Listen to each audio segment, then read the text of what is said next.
3 months ago, I lost my job. The pink slip came on a Tuesday, along with a final paycheck that barely covered half of my mortgage. That night, as I sat at my kitchen table staring at a 200 grocery receipt, I realized something had to change. I was eating a 200 grocery receipt. I realized something had to change. I was eating a 7-tomato salad, and it hit me. Why was I spending so much money on food I could grow myself? The next day, I drove to Home Depot and bought plastic planters, soil, and vegetable seedlings. My driveway got 6 hours of perfect sunlight every day, wasted space that could be put to better use. Within a week, my driveway was transformed. 2 neat rows of containers lined both sides, filled with tomatoes, peppers, zucchini, and herbs.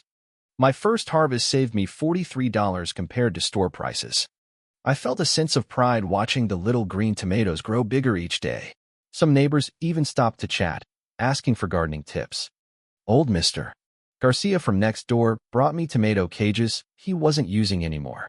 For the first time in months, I felt a glimmer of hope. But not everyone was thrilled. Patricia Whitmore, the self-proclaimed queen of Maple Creek Estates, stood on her perfectly manicured lawn one afternoon, snapping photos of my driveway garden. Her blonde bob didn't move in the breeze as she clicked away, her face pinched with disapproval. Beautiful day, isn't it? I called out with a friendly wave. Patricia's smile was tight. Just documenting some concerns for the community meeting, she replied, turning sharply and walking away in her pristine tennis whites. That evening, an email appeared in my inbox from Richard Thompson, the president of the Maple Creek Estates Homeowners Association, HOA. Attention homeowner at 476 Oakwood Drive. Residential properties must maintain aesthetic standards according to our community guidelines. Your driveway setup violates Code 15.3. Please remedy within 7 days. I immediately opened our HOA handbook, flipping through all 43 pages twice. Nothing specifically prohibited container gardens. Section 15.3 only mentioned keeping driveways clear of long-term storage items. These weren't storage items, they were actively growing food. The next morning, I found a handwritten note taped to my mailbox. Gardens belong in backyards, not where everyone has to see them. A concerned neighbor. The handwriting matched Patricia's flowing script from last year's Christmas card. 3 days later, a formal letter arrived, citing my agricultural activities as inconsistent with the community's residential character. The letter threatened a $100 daily fine starting the following week. My stomach churned as I calculated my dwindling savings. That night, I researched HOA laws until 2 a.m., learning about reasonable restrictions versus overreach. I printed the county's definition of landscaping, which specifically mentioned container gardening as permitted in residential zones. The next day, I walked the neighborhood, taking photos of every rule violation I could find. Holiday decorations still up in April, unapproved lawn ornaments, basketball hoops, all technically against HOA rules, but ignored. Only my garden seemed to matter. I drafted a response to Richard, citing county regulations and pointing out selective enforcement. Before sending it, I knocked on Mr. Garcia's door. They're targeting you because Patricia wants to win the Neighborhood Beautification Award next month, he said, inviting me in for coffee. Her view from her front window includes your driveway. She's been complaining about eyesores to anyone who will listen. But it's just vegetables, I said. I need to save money right now. Mr. Garcia nodded. Richard always sides with Patricia. Her husband plays golf with him every Sunday. But they've made enemies. The Johnsons moved out last year after being fined for their daughter's wheelchair ramp being the wrong shade of beige. 2 days of silence followed. Then, early Saturday morning, the doorbell rang. Richard stood there in a polo shirt embroidered with the HOA logo, Patricia right behind him.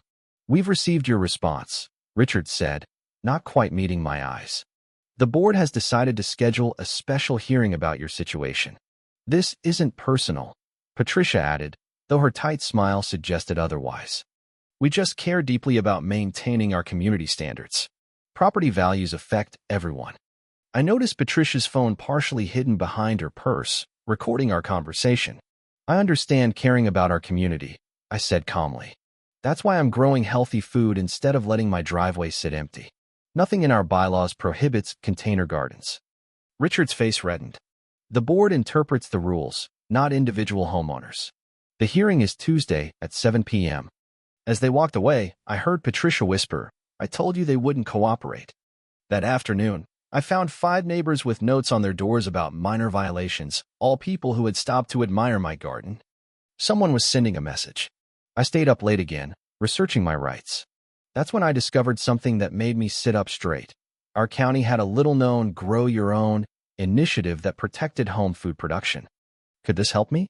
As I dug deeper into county records, I had no idea just how far Patricia and Richard would go to win this fight. "Did you really think they'd just accept a vegetable garden in our neighborhood?" my sister asked over the phone. I was sending her videos of my destroyed planters, dirt and young plants scattered across my driveway. "You won't believe what happened," I told her, my voice shaking. "I went to buy groceries for just an hour and came back to this." The security camera I'd installed after finding the note on my mailbox had caught everything. Patricia's son, Tyler, and 2 other teenagers had ridden their bikes down my driveway, deliberately kicking over 2 large planters of tomatoes and peppers. On the video, you could clearly hear Tyler say, "Mom says these need to go." The boys laughed as soil and broken plants spilled everywhere. I was still cleaning up the mess when a police car pulled up. Officer Davis stepped out, looking uncomfortable. "Someone reported suspicious activity at this address," he said. "A complaint about illegal farming." I showed him my container garden and explained the situation. He sighed.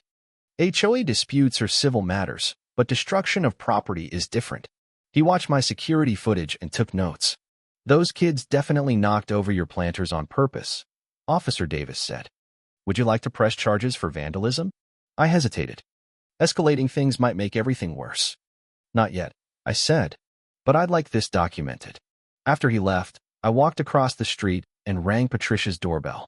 She answered, wearing gardening gloves, though her perfect lawn showed no signs of actual gardening. "I have video of Tyler destroying my plants," I said calmly. "Officer Davis has seen it too." Patricia's face flushed, but her expression remained cold. "Those plants are an eyesore and attracting pests to the neighborhood," she snapped. "The HOA board has already discussed your situation." "Destroying property isn't the answer," I replied. "And there are no pests. They're healthy plants and clean containers." "This neighborhood had standards before you decided to turn your driveway into a farm," she said. "Your little hobby is affecting all our property values." As I turned to leave, she added, "You should check your mail. The board voted yesterday." Sure enough, when I checked my mailbox, I found a certified letter stating I had 72 hours to remove all agricultural implements from my driveway or face a $100 daily fine. The letter was signed by all 5 board members.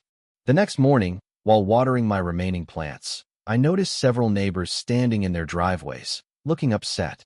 Dave from 3 houses down walked over, waving a piece of paper.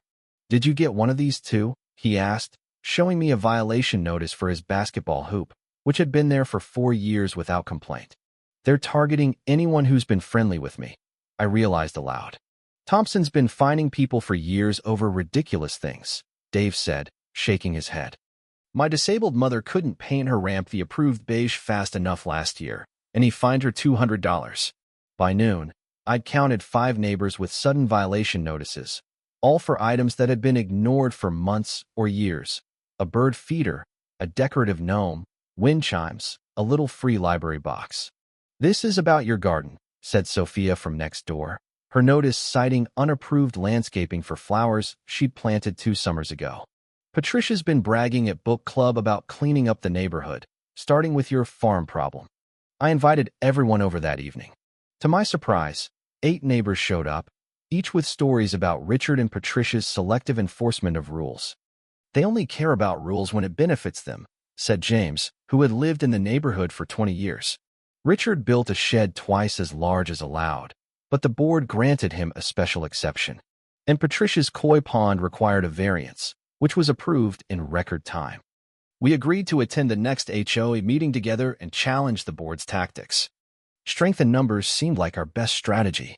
When everyone left, I researched selective enforcement of HOA rules and documented every inconsistency in our neighborhood with photos and dates. I was building a case. The next morning, a landscaping truck parked in front of my house. 2 men in uniforms approached my door. "HOA sent us to remove unauthorized plantings," the taller one said, handing me a work order signed by Richard. "You don't have permission to touch anything on my property," I replied firmly. "Please leave now." They looked at each other uncertainly. "We were told the homeowner had been notified. I've received notices, but I'm contesting them as selective enforcement," I explained. "If you remove anything without my permission, it's destruction of private property." They eventually left, but an hour later, I received an email from Richard. "Your refusal to comply leaves us no choice but to pursue all available remedies." That afternoon, while working from home, I noticed Patricia leading 3 women on a tour of the neighborhood. When they reached my house, Patricia pointed dramatically at my driveway garden, and the women shook their heads in apparent disgust.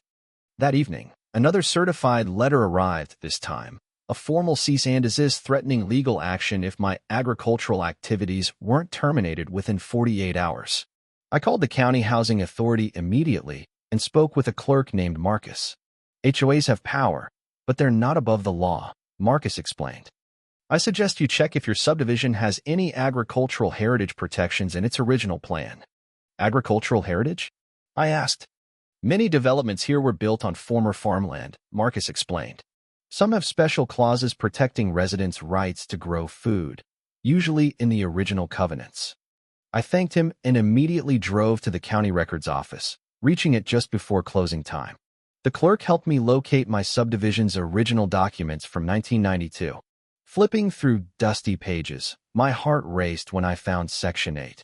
In accordance with the County Agricultural Heritage Protection Act, homeowners retain the right to cultivate food-producing plants on their property, provided such cultivation does not create hazardous conditions. I took photos of every page with my phone, my hands shaking with excitement. This could change everything. Returning home, I found my newly planted containers had been doused with something that smelled like bleach. All the plants were wilting and discolored. As I stood there, stunned, Patricia drove by slowly, smiling and waving from her car window. I didn't realize then that chemical sabotage was just the beginning of what she had planned. The next morning, I was eating breakfast when I heard a strange scraping noise outside. I rushed to the window and couldn't believe my eyes. 2 men in bright yellow Maple Creek maintenance vests were installing metal strips with sharp spikes along both sides of my driveway. These weren't just any barriers, they were actual spike strips that would shred my tires if I tried to drive over them. "Hey, stop right now," I yelled, running outside, still holding my coffee mug. The workers barely looked up. The older one, with a gray beard, mumbled, "Just following HOA orders, ma'am. Nothing personal." "Orders for what?" "To trap me in my own home." My voice shook as I took out my phone and started recording. The younger worker at least had the decency to look embarrassed. "It's called property demarcation for code violations. We're just doing our job." I immediately called the police, pacing back and forth behind my now imprisoned car. Officer Martinez arrived 20 minutes later, but his response made my stomach sink. "I understand you're upset," he said, flipping through his notepad. "But this appears to be a civil matter between you and your homeowners association. They do have authority to mark property violations according to your community covenant. But they've trapped my car. I can't leave without destroying my tires." I pointed to the wicked-looking metal teeth gleaming in the morning sun. Officer Martinez frowned. "That does seem excessive. Have you tried contacting your HOA representative directly?" I marched straight to Richard's house, my hands shaking with anger. I never got to his door because Patricia appeared out of nowhere, blocking my path in the middle of the street. Her perfectly highlighted hair didn't move an inch as she held up her phone, recording our encounter. Well, if it isn't Farmer Jones," she said with a smirk. "Those spike strips must be quite inconvenient." "This is illegal," I shouted, trying to keep my cool but failing. "You can't trap someone on their property." Patricia's eyes narrowed. "You've been warned repeatedly about your vegetable disaster. The board voted unanimously last night." She waved a folder of papers. "Those unsightly planters violate 3 separate HOA codes and lower all our property values. My sister is a real estate agent, and she says houses on your street are already getting lower offers." "That's ridiculous," I said. "We're in a housing boom, and my planters are neat and well-maintained. Farms belong in the country, not in Maple Creek estates," she snapped. "Remove those plants, and we'll remove the barriers. Simple as that." Richard appeared behind her, arms crossed. We've had complaints from 7 different homeowners. This isn't personal. It's about maintaining standards. As they walked away, I heard Patricia laugh. Maybe she can grow enough to feed herself since she won't be able to drive to the grocery store. I felt trapped and desperate. My doctor's appointment was tomorrow, and I needed to pick up my mom from her physical therapy that afternoon. I called 5 different tire shops, but the spikes were designed to cause maximum damage. No temporary fix would work. That night, instead of crying, I got angry, and then I got smart. I drove my riding lawnmower carefully, avoiding the spikes, to my neighbor Ellie's house and borrowed her car. Then I headed downtown to the county records office, which stayed open late on Wednesdays. The clerk looked bored as I requested the original subdivision plans and covenants for Maple Creek Estates. "Property dispute?" she asked, not looking up. "You could say that," I replied. 3 hours later, surrounded by dusty documents and property maps, I found it. The single piece of information the HOA had either overlooked or deliberately hidden. My hands trembled as I made copies, my mind racing with possibilities. This wasn't just a way out of my current situation. This could change everything about how our neighborhood was run. I drove home in Ellie's car, lightning flashing across the sky, illuminating the spike strips that surrounded my driveway. But for the first time all day, I smiled. Richard and Patricia had no idea what was coming their way. The next morning, I called Sarah Jenkins, the best property rights lawyer in the county. I'd found her number on a community board at the records office. When I showed her the photos of the spike strips, she nearly spat out her coffee. "Spike strips? Like the police used to stop criminals?" she asked, sliding the manila folder of documents across her desk. "They're basically holding me hostage until I remove my vegetable garden," I explained. Sarah adjusted her glasses and examined the papers I'd found. After 10 minutes of silent reading, she started laughing, not a small chuckle, but a full-blown laugh that made her assistant peek in to see what was happening. "In 15 years of practicing HOA law, I've never seen a board make such a massive mistake," she said, tapping the oldest document in the pile. "Your entire subdivision was built on land designated under the County Agricultural Heritage Protection Act of 1998. It was originally the Henderson family farm, and when they sold it to developers, they included a special covenant." She pointed to a paragraph written in dense legal language. "This says all homeowners retain the explicit right to grow food on their property, and that right shall not be infringed by any future homeowners association or governing body. This can't be overridden by HOA bylaws they created later." My heart pounded with hope. "So my garden is completely legal?" "More than legal," Sarah said, already typing on her computer. "It's specially protected. And those spike strips? That's unlawful detention, possibly even criminal. We're filing an emergency injunction right now." By noon, the paperwork was submitted to the county court. Sarah suggested I document everything, so I posted a single photo of the spike strips on my neighborhood social media group with a simple caption: "Is this how HOAs should solve disputes about vegetable gardens?" The post exploded. By 3 p.m., a reporter from Channel 7 News knocked on my door, followed by 2 more news vans. My phone buzzed constantly with messages from neighbors I'd never even met, sharing their own HOA horror stories. "We live at Maple Creek Estates, where a homeowner claims the HOA installed dangerous spike strips around her car, all because she grew tomatoes and decorative planters," the reporter announced into the camera on my front lawn. I was explaining the situation when a black SUV screeched to a halt across the street. Patricia practically flew out the passenger door, with Richard right behind her, both looking like they'd swallowed lemons. "Turn those cameras off," Richard shouted, storming across my lawn. "This is a private neighborhood matter." The reporter, sensing drama, signaled her cameraman to keep rolling. "Mr. Thompson, as HOA president, did you authorize the installation of these tire-puncturing devices?" Patricia pushed in front of the microphone. "This is completely one-sided. She's violated multiple community standards with that eyesore." She pointed dramatically at my neat row of planter boxes, where cherry tomatoes ripened in the sun. "Those eyesores help feed my family," I said calmly, knowing my composed response would contrast with their anger. "And nothing in the HOA guidelines prohibits container gardens." The cameras followed as Patricia and Richard retreated, then marched up my walkway. Once the news crew left for their next appointment, Patricia's perfectly manicured nail jabbed toward my face.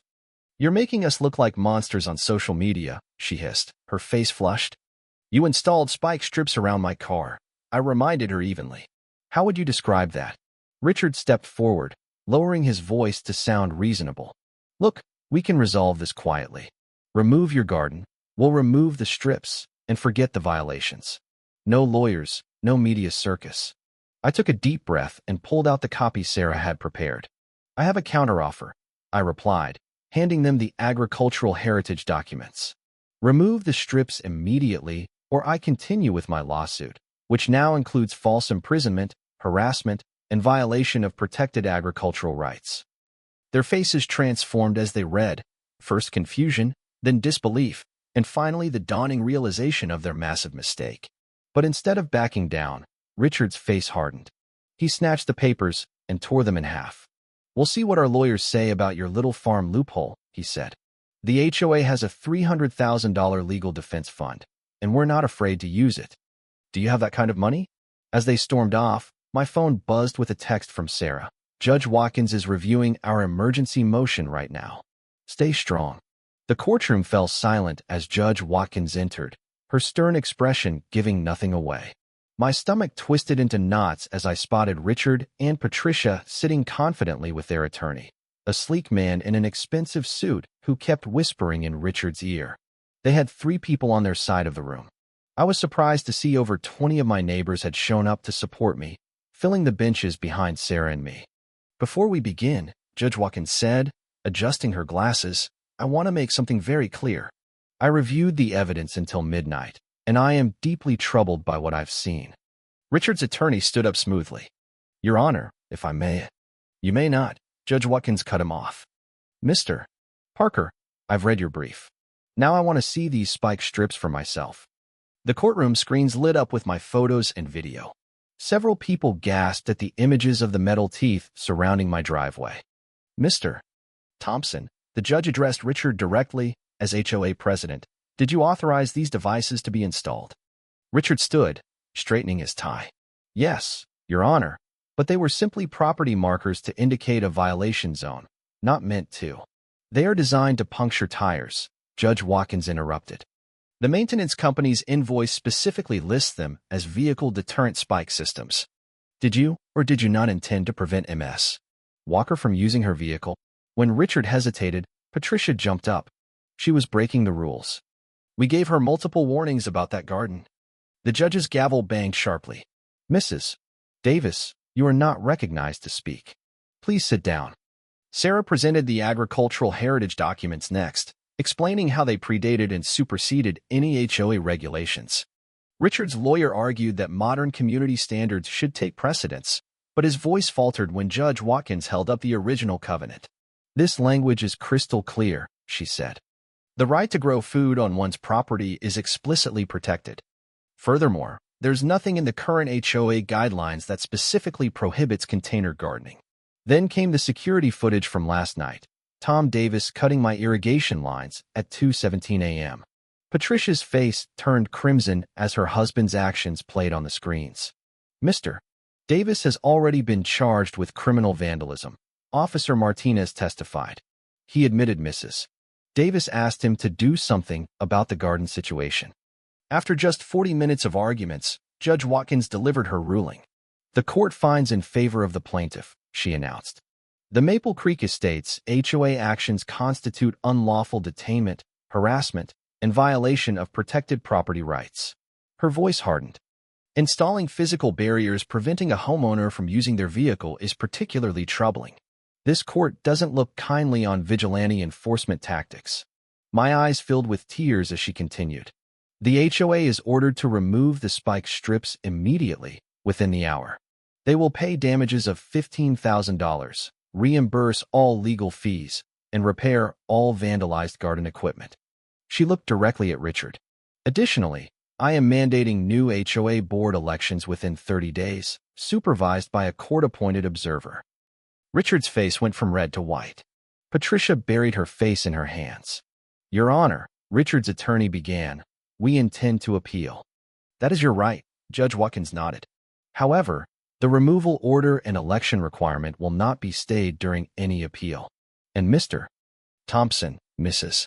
Davis, if there is any further harassment of Ms. Walker, this court will not hesitate to find you in contempt. Are we clear? They nodded silently. As we left the courtroom, Sarah squeezed my arm. This is a bigger win than you might realize. This case creates a precedent for thousands of homeowners in similar situations. When I turned onto my street that afternoon, I couldn't believe my eyes. A crowd had gathered outside my house, and at first, I feared the worst. Had Patricia organized some kind of protest? But as I got closer, I realized they were my neighbors, cheering and clapping.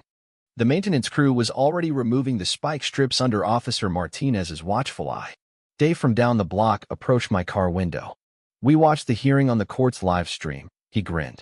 You stood up for all of us. He handed me a beautiful ceramic planter painted with sunflowers.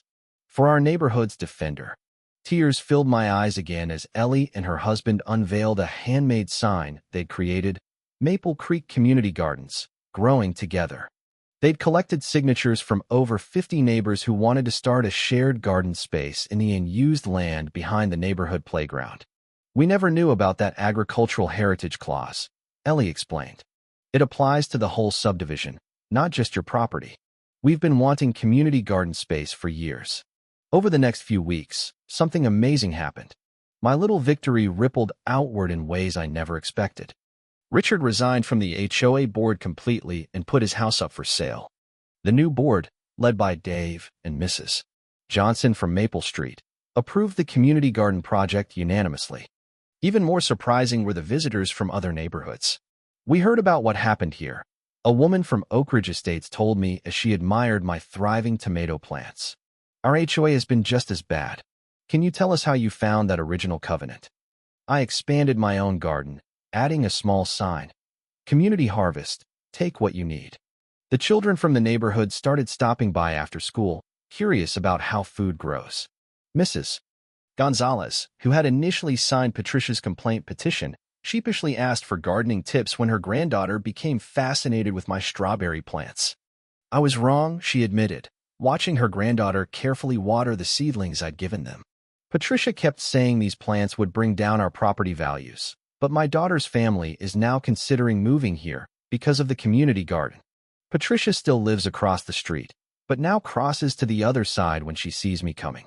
Tom completed his community service hours by, ironically, helping build raised beds for the new community garden space. He turned out to be quite skilled at carpentry when not sneaking around cutting irrigation lines. The biggest surprise came 3 months later. I was invited to speak at the County Planning Commission about urban agriculture rights.